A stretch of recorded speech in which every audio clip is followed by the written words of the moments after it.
Février 1945. Le Reich s'effondre et en Basse-Silésie, près de Wałbrzych, les nazis font disparaître un dernier convoi. Des témoins décrivent un train de marchandises s'engouffrant dans un tunnel de montagne sous la garde de la SS. Des ouvriers polonais forcés observèrent de loin pendant que des hommes armés bouchaient l'entrée. Certains jurent que le train mesurait plus de 100 mètres de long, d'autres s'en souviennent plus court, mais tous s'accordent sur ce qui s'est passé ensuite. Des explosions contrôlées, un effondrement délibéré, l'entrée du tunnel ensevelie sous des tonnes de roches. Le train n'est jamais ressorti. Pendant des décennies, cela a été rejeté comme une légende locale. Le train d'or nazi, rempli de trésors volés et engloutis par la terre. Mais ce mythe s'ancre dans quelque chose de plus rare que la rumeur.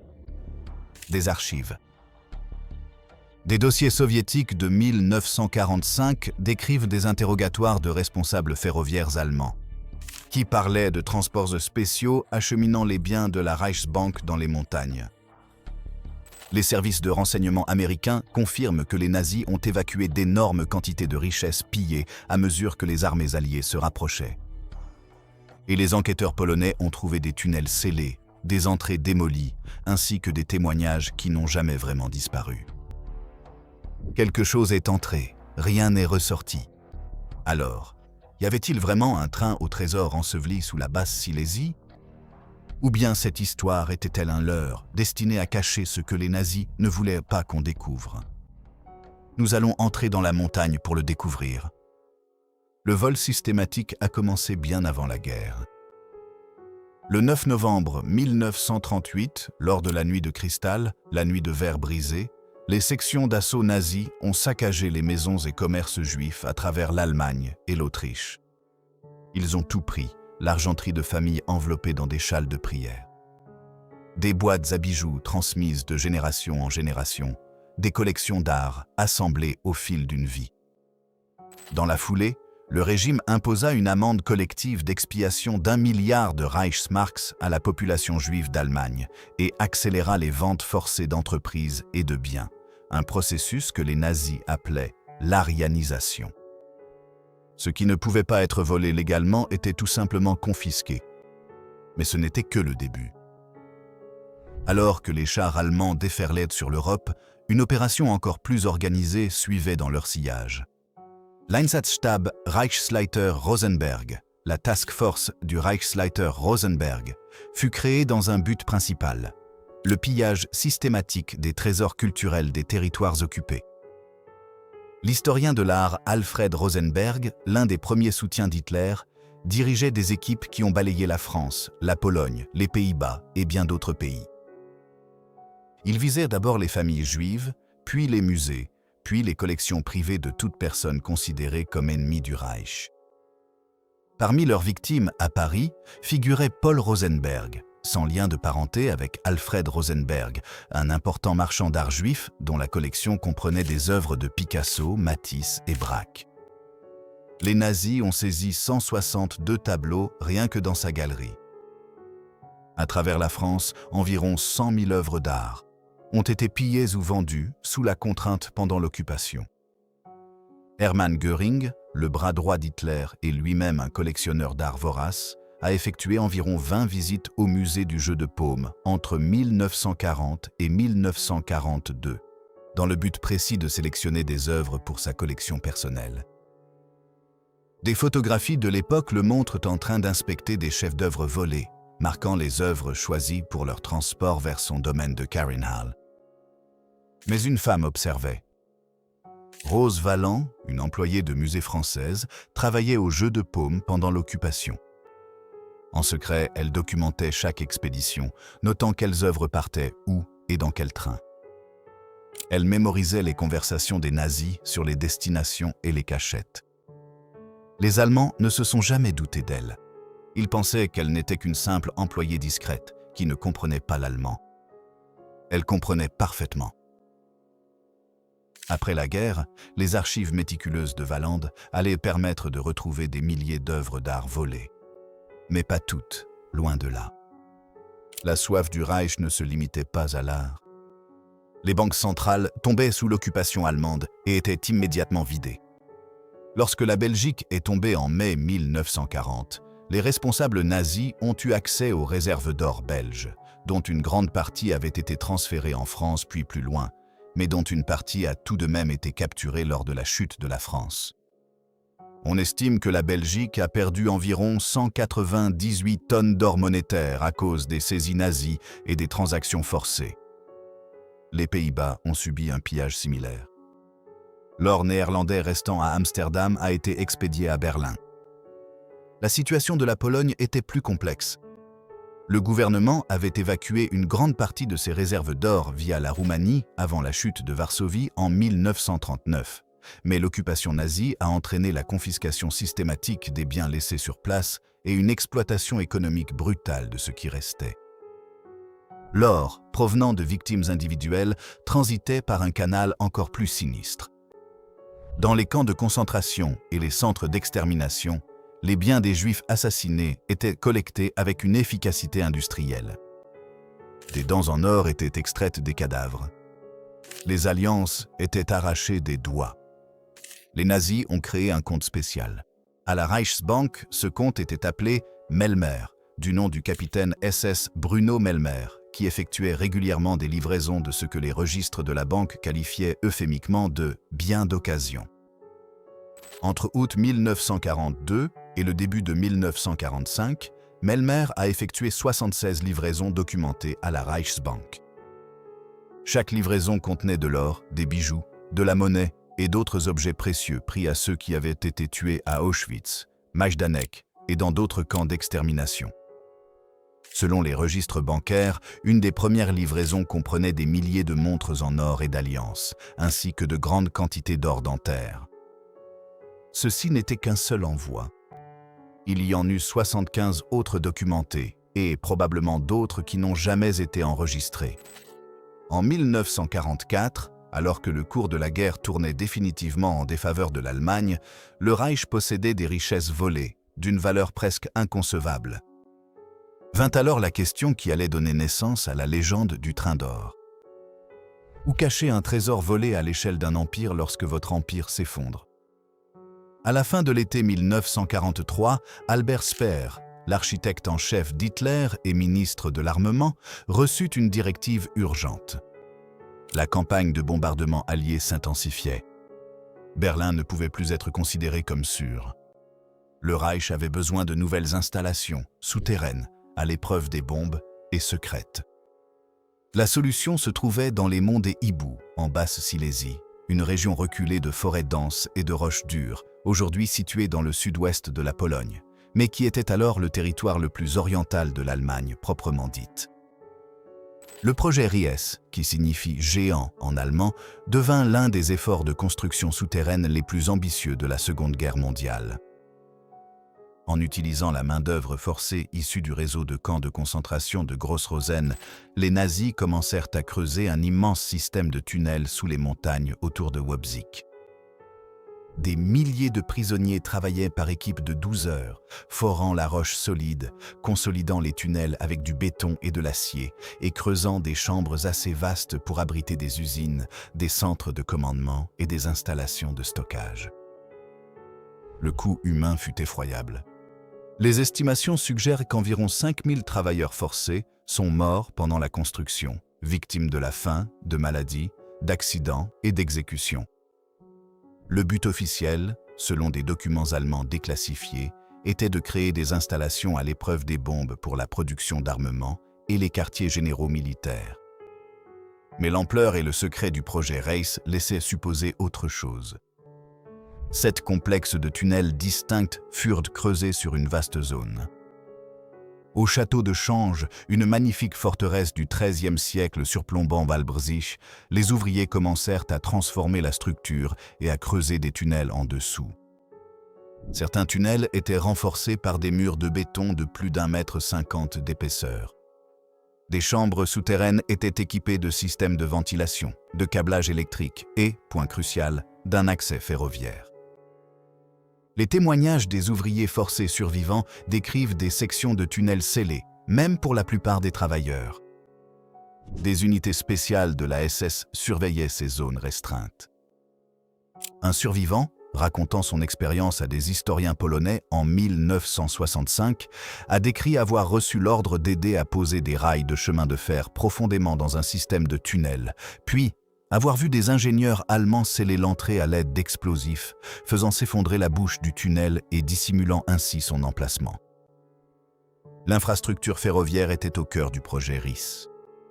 Des voies à écartement standard reliaient les complexes de tunnels aux principales lignes de chemin de fer traversant la Basse-Silésie.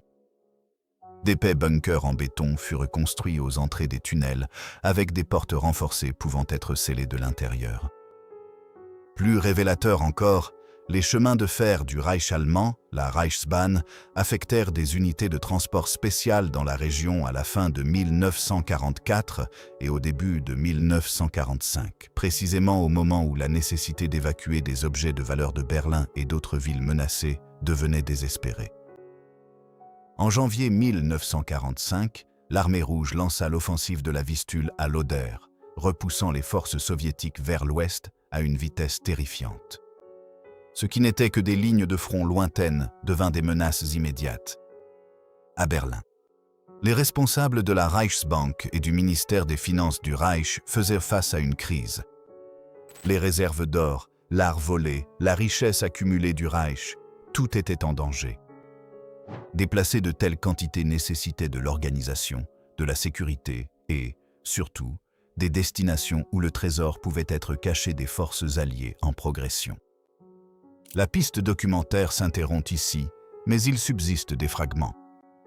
Un responsable ferroviaire allemand, interrogé par les autorités polonaises en 1946, a témoigné qu'à la fin janvier ou au début février 1945, il avait aidé à coordonner le déplacement de trains spéciaux à travers Wrocław en direction de Wałbrzych. Les trains, a-t-il déclaré, étaient composés de wagons scellés sous la garde de la SS.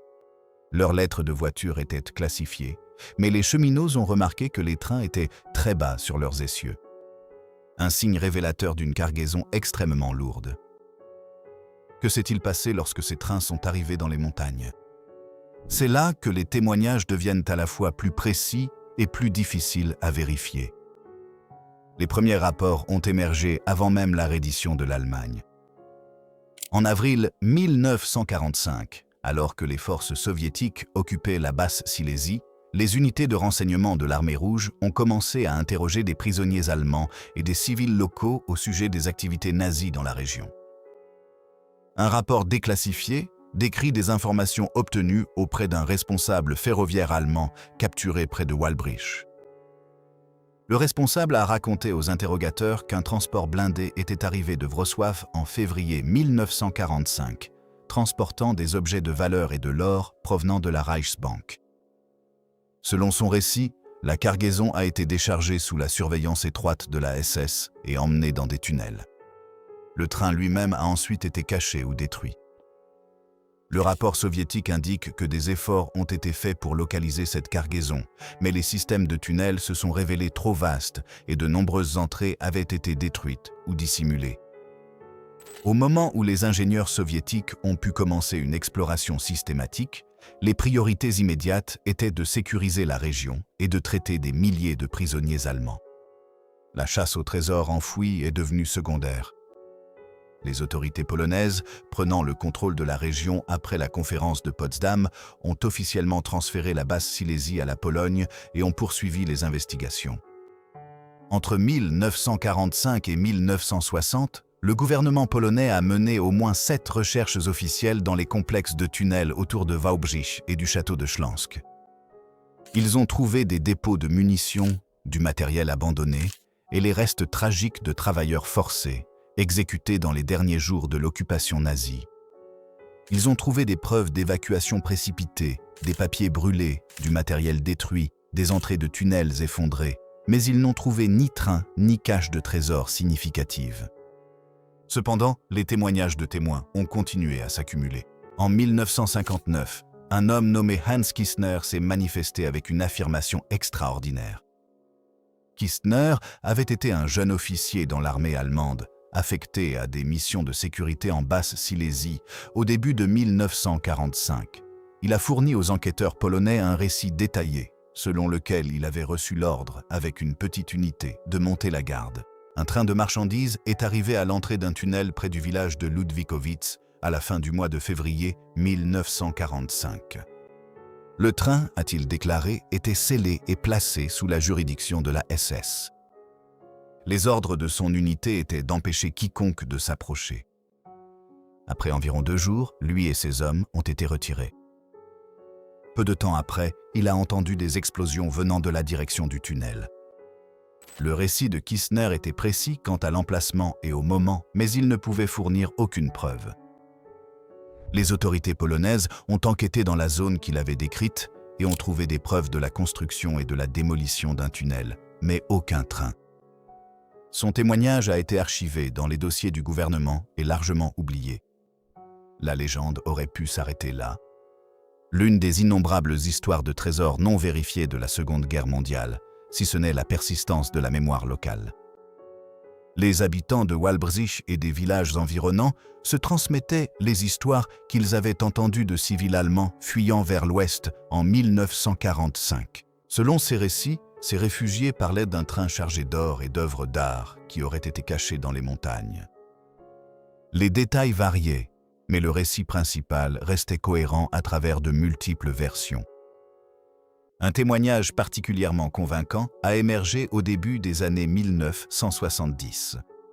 Un ancien soldat de la Wehrmacht vivant en Allemagne de l'Ouest a contacté un chercheur polonais enquêtant sur le projet Riza. Le soldat, utilisant un pseudonyme et refusant d'être officiellement identifié, affirmait avoir fait partie d'une unité du génie qui avait aidé à dissimuler un train dans un tunnel près de Wałbrzych. Selon son récit, une fois le train en place, son unité avait utilisé des explosifs pour faire s'effondrer l'entrée du tunnel, puis avait camouflé le site. Il a fourni des coordonnées approximatives de mémoire, mais lorsque les enquêteurs polonais ont examiné la zone, les modifications du terrain dues aux constructions d'après-guerre et à l'érosion naturelle ont rendu toute identification précise impossible. La position officielle du gouvernement polonais, établie dans les années 1980, était sceptique, tout en reconnaissant que les nazis avaient certainement évacué des objets de valeur vers la Basse-Silésie. Et bien que l'existence de vastes complexes de tunnels ait été confirmée, les autorités n'ont trouvé aucune preuve concluante de l'existence d'un train-trésor caché. L'histoire a été classée comme une légende locale. Intéressante, peut-être fondée sur des fragments de vérité, mais en fin de compte invérifiable. Pourtant, les rumeurs n'ont jamais cessé. Les chasseurs de trésors, amateurs comme professionnels, ont continué à explorer la région. Tous les quelques années, quelqu'un affirmait avoir trouvé des preuves. Une vieille traverse de chemin de fer, une entrée de tunnel effondrée, des relevés radars pénétrant le sol anormaux. Aucune ne menait au train. Puis, en septembre 2015, 2 hommes firent une déclaration qui allait tout changer. Le 28 août 2015, le cabinet d'avocats de Jarosław Chmielewski à Wrocław, en Pologne, reçut une communication inhabituelle. 2 hommes, Piotr Kopa, un Polonais, et Andreas Richter, un Allemand, affirmaient avoir localisé le train d'or nazi. Par l'intermédiaire de leur avocat, ils ont contacté à la fois les autorités culturelles polonaises et le bureau du district de Wałbrzych, proposant de révéler l'emplacement du train, en échange d'une prime de découverte de 10%, comme le prévoit la loi polonaise. La revendication était appuyée par des relevés radars pénétrant le sol. Des images que les 2 hommes affirmaient montraient un objet en forme de train enterré à environ 9 mètres sous terre, près de la voie ferrée entre Wrocław et Wałbrzych, à proximité de la borne kilométrique 65.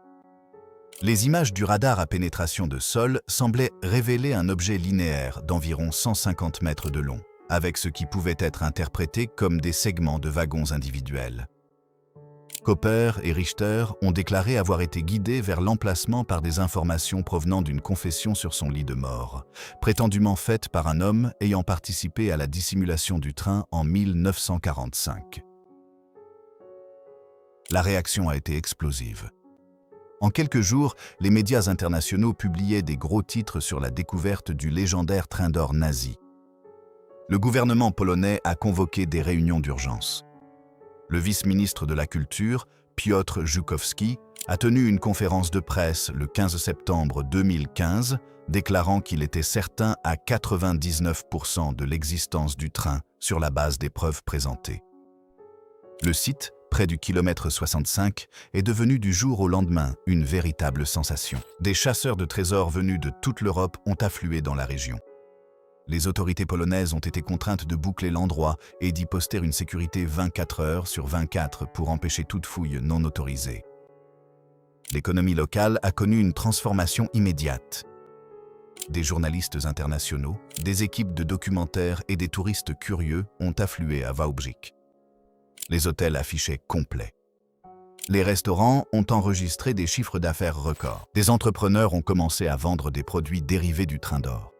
Mais l'enquête scientifique a révélé une toute autre histoire. En novembre 2015, les autorités polonaises ont accordé l'autorisation d'explorer officiellement le site. Le processus a commencé par des relevés détaillés au radar à pénétration de sol, réalisés par des équipes géologiques professionnelles, utilisant un équipement bien plus sophistiqué que les premiers scans de Koper et Richter. Au fur et à mesure que les données s'accumulaient, de la fin 2015 jusqu'en 2016, l'enthousiasme initial s'est estompé. Bien que le radar à pénétration de sol ait révélé des anomalies, des zones de densité plus élevées pouvant indiquer la présence de métal ou de structures en béton enfouies, les motifs n'étaient pas clairement compatibles avec un train. En août 2016, une équipe de l'Université des sciences et technologies AGH de Cracovie a achevé une étude complète et a remis son rapport officiel. Bien qu'il existait des structures souterraines et des anomalies sur le site, il n'y avait aucune preuve claire de la présence d'un train enfoui. Les motifs visibles dans les données radar pouvaient s'expliquer par diverses caractéristiques souterraines liées à la construction de tunnels pendant la guerre et à l'activité industrielle d'après-guerre. Les autorités polonaises ont annoncé que, bien qu'elles n'interdiraient de pas à Koper et Richter de poursuivre leurs recherches à leurs propres frais, le gouvernement ne financerait pas les fouilles. Sur la base des preuves disponibles.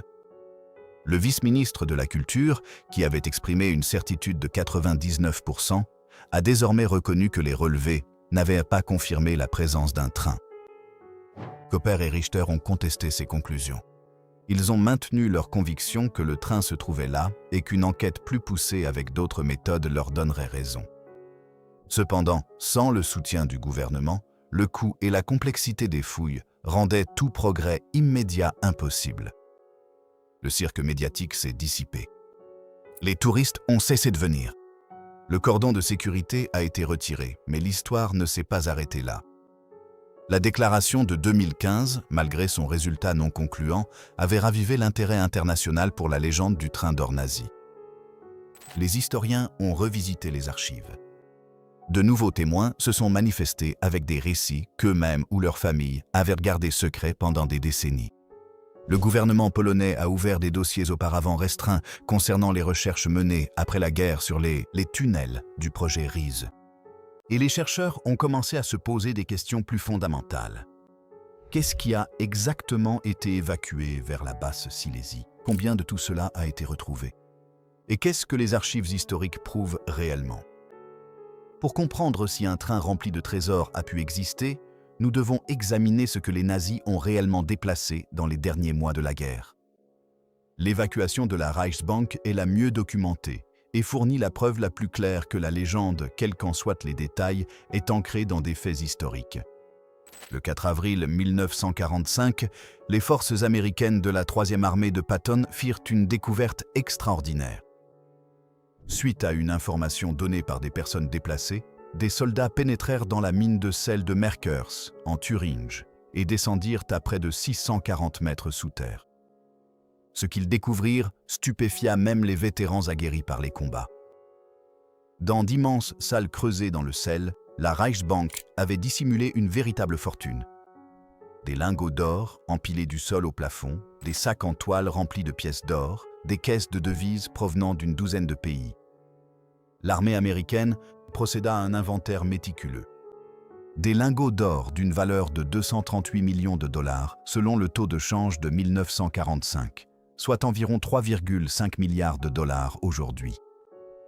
L'argent liquide comprenait des devises de plusieurs pays, des sacs d'or, des alliances, de l'or dentaire et plus de 1300 sacs de métaux précieux et de bijoux pris aux victimes des camps de concentration. Le général Dwight Eisenhower s'est personnellement rendu à la mine pour constater la découverte. Des photographies montrent des officiers américains debout au milieu de piles d'or, l'ampleur du vol nazi rendue visible dans un seul coffre-fort souterrain. Mais Merkers souleva une question immédiate. Si autant de richesses étaient cachées en un seul endroit, combien d'autres restaient dissimulées ailleurs? Les registres de la Reichsbank saisis par les forces américaines et désormais conservés aux États-Unis, aux archives nationales, montrent que Merkers n'était qu'une destination parmi plusieurs. Entre février et avril 1945, la Reichsbank a systématiquement déplacé des centaines de tonnes de lingots d'or, des milliers de sacs de pièces d'or et d'énormes quantités de devises étrangères vers des sites en Bavière, en Thuringe et en Autriche.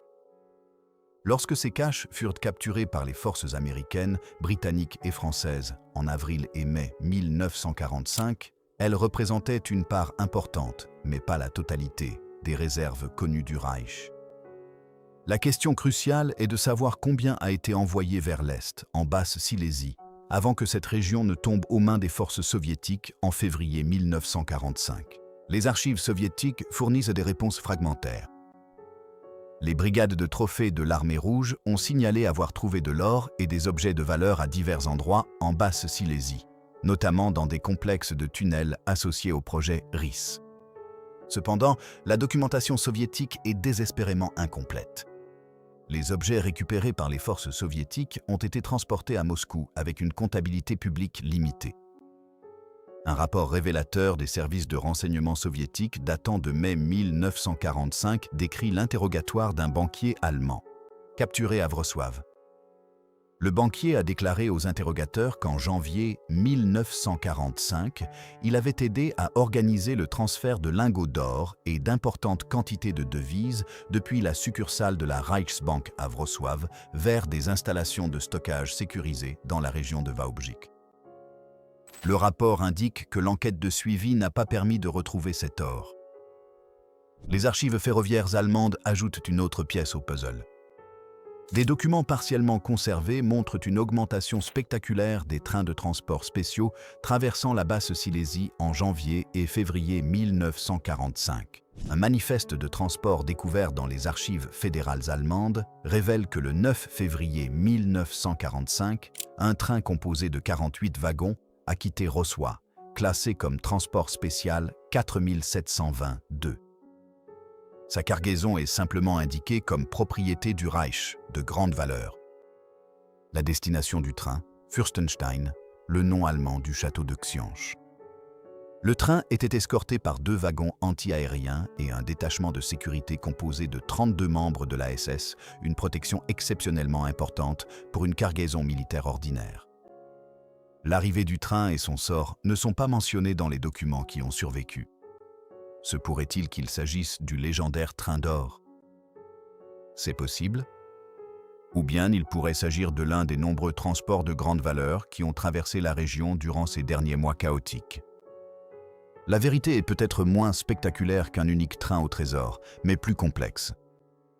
Il s'agissait de multiples convois, de diverses cachettes et de richesses dispersées à travers une région, plutôt que concentrées dans une seule cache mythique. Ce qui semble clair, c'est ceci. D'importantes quantités d'or, d'œuvres d'art et de biens précieux ont été évacuées en Basse-Silésie au début de 1945. Une grande partie de ce matériel n'a jamais été retrouvée par les autorités alliées ou polonaises. Une partie a certainement été prise par les brigades de trophées soviétiques. Une autre a sans doute été pillée par les habitants locaux et les réfugiés allemands. Et une certaine portion, dont la quantité reste inconnue, a peut-être été cachée avec succès dans les tunnels du projet RIS et n'a jamais été retrouvée. Aujourd'hui, certaines parties du réseau de tunnels du projet RIS sont accessibles aux visiteurs, offrant à la fois des éclaircissements et du mystère. Le complexe d'Ossowka, l'une des plus grandes sections accessibles, s'étend sur plus de 2 km à l'intérieur de la montagne. En parcourant son tunnel principal, assez large pour que des camions puissent y circuler, les visiteurs découvrent des salles latérales, des puits de ventilation et des passages qui se ramifient dans plusieurs directions. Les murs en béton, encore solides après 80 ans, témoignent de l'ambition technique du projet RIS. Mais ce qui frappe le plus les visiteurs, c'est tout ce qui reste inconnu. Des passages scellés bloquent l'accès à d'importantes parties du complexe. Des puits inondés descendent à des profondeurs qui n'ont jamais été explorées. Des effondrements et des démolitions délibérées ont fermé des tunnels dont l'étendue ne peut être estimée qu'à l'aide de radars à pénétration de sol. Ces relevés suggèrent l'existence de chambres et de passages supplémentaires qui n'ont jamais été explorés à l'époque moderne. Le complexe du château de Chiange présente des mystères similaires. Sous le magnifique château Renaissance et baroque, des tunnels relient le réseau plus vaste du projet RHIS. En 2015, des chercheurs de la fondation du château de Chiange ont utilisé un radar à pénétration de sol pour cartographier les structures souterraines dans les environs du château. Leurs découvertes ont confirmé l'existence de chambres et de tunnels actuellement inaccessibles, y compris ce qui semble être des pièces scellées sous l'aile sud du château. Des préoccupations liées à la sécurité minière empêchent une exploration complète. La géologie de la Silésie comprend des zones sujettes à l'instabilité des roches, aux inondations et à l'accumulation de gaz toxiques. Les tunnels ont été creusés rapidement pendant la guerre, souvent sans mesures de sécurité adéquates. Des décennies d'abandon ont aggravé les problèmes structurels. Les autorités minières polonaises classent de vastes sections des complexes du projet RIS comme trop dangereuses pour y pénétrer sans une préparation technique approfondie. Une préparation qui coûterait des millions et risquerait de perturber ce qui est, en fin de compte, une fosse commune. Cette inaccessibilité alimente les spéculations. Si une grande partie du réseau de tunnels ne peut pas être explorée en toute sécurité avec la technologie et les budgets actuels, comment peut-on affirmer de façon définitive qu'un train caché ou une cache de trésors n'existe pas? La technologie moderne apporte certaines réponses, mais soulève de nouvelles questions. En 2019, une équipe de l'Institut géologique polonais a mené une étude approfondie en utilisant des technologies qui n'étaient pas disponibles lors de l'enquête de 2015 à 2016. Leurs conclusions, publiées dans un rapport technique, ont confirmé la présence de structures linéaires souterraines compatibles avec la construction de tunnels ou d'infrastructures enfouies. Cependant, le rapport a souligné une distinction cruciale.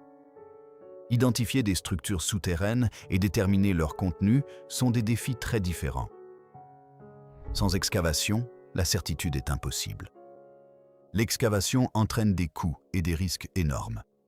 Au-delà du fardeau financier, toute fouille majeure dans la région nécessite de nombreux permis, une supervision archéologique et des précautions pour l'élimination des munitions explosives. La zone autour de Wałbrzych contient encore des bombes et des obus d'artillerie non explosés datant de la guerre. Des questions juridiques compliquent encore davantage la situation. Selon la loi polonaise, tout trésor découvert appartient à l'État, les découvreurs ayant droit à une récompense de 10%. Le gouvernement polonais soutient la préservation historique et l'investigation archéologique des sites du projet RIS, mais ne finance pas la chasse aux trésors spéculative. Malgré ces défis, la recherche se poursuit.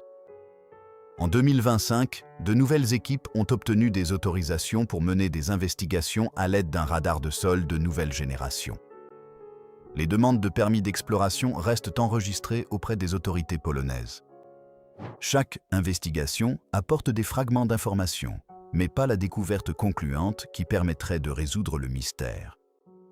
Et sous tout cela demeure la question qui alimente la légende depuis 8 décennies. Si les nazis ont déployé tant d'efforts pour cacher leurs richesses volées, si des témoins ont rapporté que des trains entraient dans les montagnes sans jamais en ressortir, si des documents confirment des évacuations vers la Basse-Silésie qui ne peuvent être totalement expliquées par les trésors retrouvés, alors où tout cela est-il passé?